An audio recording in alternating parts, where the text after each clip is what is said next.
The best way to make your Bak Chor Mee taste better is to make it yourself once. Then you'll better understand the skill and effort that goes behind this humble bowl of noodles. Hello everyone, I'm Eldrick, and it's that time of the series again where we head back into the kitchen and pay our respects to the dish.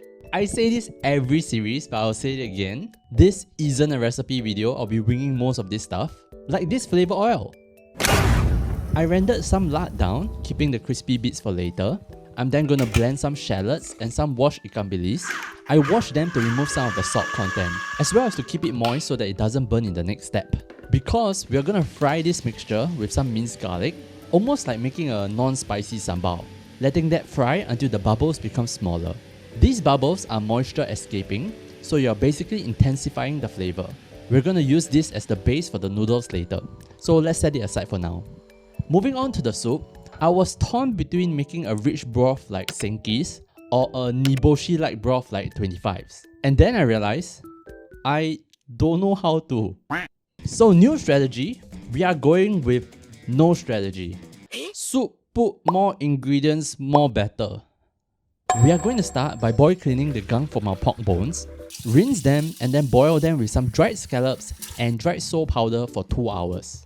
That will give us time to work on the other stuff, like cutting the Chinese cabbage, trimming the prawns, soaking and cutting the fish maw, and of course, prepare our very important topping, pork liver. We first rinse the liver for 8 to 10 times until the water runs relatively clear. Next, we're going to find the grain of the liver. You can see the lines running across if you squeeze it a little. We're going to cut against it, going for 1 cm strips, and then back to rinsing it another 8 to 10 times. Bruise some ginger and spring onions and then add them to the liver along with some Shaoxing wine. Let that sit for about 30 minutes or so. After which, rinse them again. The liver actually holds onto water quite stubbornly, so you need to squeeze it while doing this. We then move on to velveting. To the liver, we're going to add some soya sauce, Shaoxing wine, sesame oil, 1 egg white, and a good bit of cornstarch. Stir in one direction until there's a thin film coating the liver. And then it's time to cook. Boil the liver for 2 seconds to firm up the outside. Set them in a bowl and pour hot broth over it, letting it sit for about 20 seconds. We want to give the heat time to reach the middle without overcooking the outside. And then back to the rolling boil for another 20 seconds or so. Take them out and set them aside for later.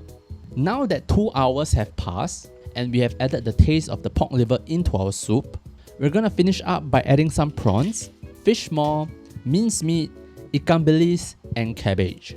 These ingredients impart flavor relatively quickly, and in the case of prawns and ikan bilis, you actually don't want to go long because you'll lose the prawn flavor and the ikan bilis might turn bitter. So give it another 30 minutes and then we can call it.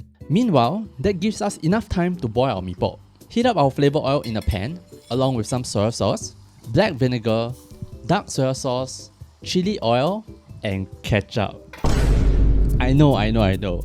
But I have learned that ketchup is actually amazing for noodle sauces. It's sweet, tart, and has a great body that you can use, but no one can know about it.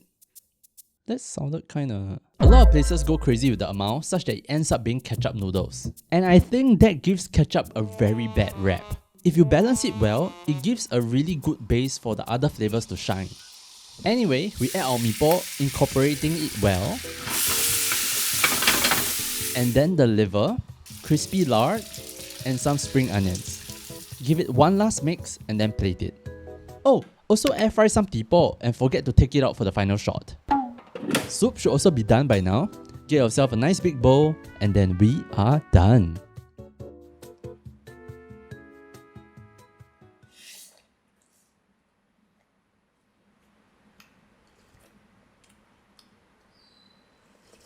How?